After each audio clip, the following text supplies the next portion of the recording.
the second exam in the GCSE language course. Previously, we looked at Unit 1, the first exam, in other videos, and we will continue to look at past paper questions, the layout of the exam, and sample answers to aid your understanding and overall revision. The test is also 1 hour and 45 minutes. However, the difference is that there are only 4 tasks rather than 5 this time. Firstly, we're going to look at Task 1. Task 1 asks you to write one essay.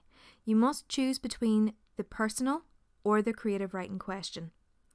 With personal writing, you could be asked to describe for the examiner the best moment of your life, or your most prized possession, something that has inspired you, or something that is entirely personal that you can give lots of detail about your experience on. However, if you choose the creative question, it will be based on an image or phrase as stimuli to get your creative juices in gear. Like Task 1 in the first exam, this is worth a lot of marks, 88 altogether. 58 of these marks are form, purpose and audience, and 30 marks are for your spelling, punctuation and grammar and sentence structure. For Task 2, you will be asked to compare and contrast 2 different texts to explore which of the 2 texts creates atmosphere most successfully. In this instance, you will need to read through both texts to identify language techniques and analyse how both of the texts create a sense of tension, humour, mystery or drama. Be sure to write 2 to 3 detailed P chains conveying the similarities and differences in the 2 texts, and ultimately if one is more successful than the other at answering your question.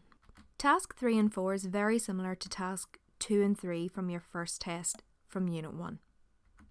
For Task 3, you will be given the start of a non-fiction text to analyse the effects of language on the reader, how the writer has crafted their sentences to create an engaging text, either to interest or inform or draw the reader's attention to a particular element.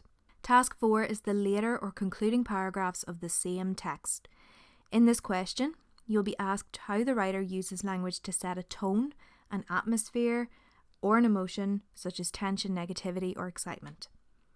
We will look at examples of past paper questions and sample answers in the upcoming videos, so please click on with the playlist.